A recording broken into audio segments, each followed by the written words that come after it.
Welcome back, everybody. Thank you guys for tuning in. I hope you're having good luck with your gardening and all of your projects. And without further ado, let's get to today's project. We return to the geothermal greenhouse. So, side-by-side's in the way, but we've been working on flattening out the ground out here. We still got quite a few big rocks to get out of here, but we made some progress. A couple of big old suckers over here, and we've been scooping up the dirt that's closest to the walls. It's kind of been slowly falling back in. It's not tremendously bad. And we picked up one of our sump tanks. It's a 330 gallon or 320 gallon IBC.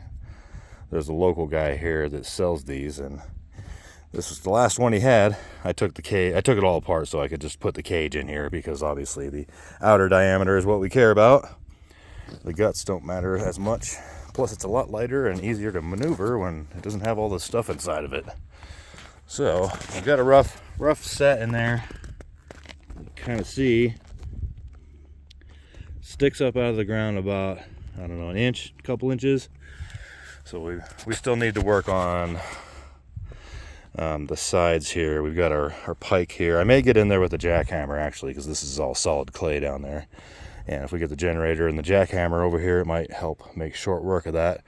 About broke my back trying to cut the sides off with that thing. It bounces off sometimes, and then it weighs 30 pounds and tries to pull you down in the hole when you miss. So we may climb down there with the jackhammer and widen this out, because I want to put bricks around the outside of it so that there's no chance of it ever caving in. Because if anybody's ever buried an IBC container and had it collapse on the sides in a rainstorm, it is a nightmare to dig out.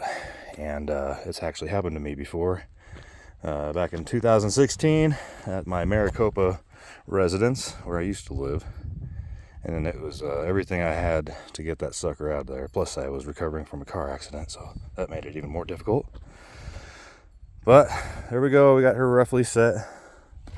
Obviously the angle's not correctly, it's not squared up with everything. You can kind of see here it's kind of cockeyed. Oh, there's one of my supervisors. Oh, the other one's checking out the side-by-side over there. Making sure I wasn't doing anything naughty.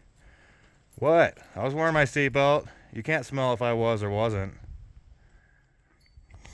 So we may come back this way, further back as well, because this string, that is where the gabions are going to be, the 2-foot thick gabion walls. And it looks like we're about 4 or 5 feet away from there. So we want to get this a little bit closer, but then I also have to remember that 2 foot away from the string is also the wall for the greenhouse, the 36 foot by 36 foot metal building that will be our greenhouse, which we're not too far away from forming up and putting down a foundation for. We're gonna just do the outer edges. We're not gonna do the whole floor in concrete. That would cost a fortune. This is a massive area.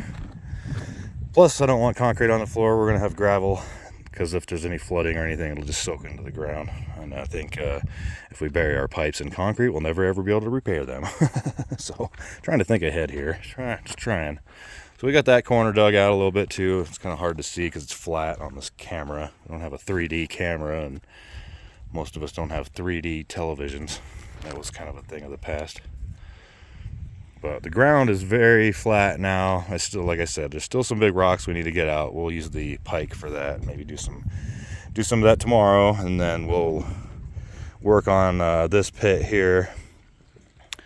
We're just using the cage now to size them up and make sure we got the right sizes and everything. So tomorrow we'll come out here with the small generator and the jackhammer, and I'll climb down in there and probably give myself about a foot. I'll cut away a foot of the wall, so there's at least a 1 foot gap around the outside, and then we can go ahead and build a brick outer wall around the outside of the cage there. I think we're going to do cinder blocks. I do have a whole pallet of red bricks, but I don't think that's enough to do even one of these, so I'm just going to go get a couple pallets of cinder blocks and just use those, because we could fill the cinder block gaps in with giant rocks and rebar and concrete. And as long as it's level and square, I mean, obviously it'll be up against this, so it's not going to be as cockeyed and crooked as my first my first attempt at the sump tank up at the first aquaponics garden on the property. That was not nice. It worked though. It did work. And we can't take it out of the ground and use it. It weighs too much. As far as digging with the normal tractor, it has not been too terribly hard. That tractor has a limited reach on it. The big bulldozer that we rented was a lot, had much a longer arm, and it had an extending boom on it. So our ranch tractor is doing fine. It's just when you get deeper down there, there's no leverage to hold the scooper against the side and dig the sides out. It just kind of rubs across it. So that's why we have to get down there with the jackhammer.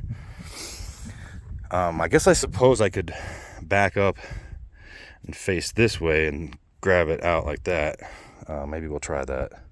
The new and improved teeth on the backhoe have made a tremendous difference, and especially digging in the hard clay down here. It's not impossible. We'll just say that. It's doable. Obviously, we've got a couple of big piles of clay here and here that are flat on the screen, but we've been working on it. So the idea is to get this as far down as possible. Level with the ground would be ideal.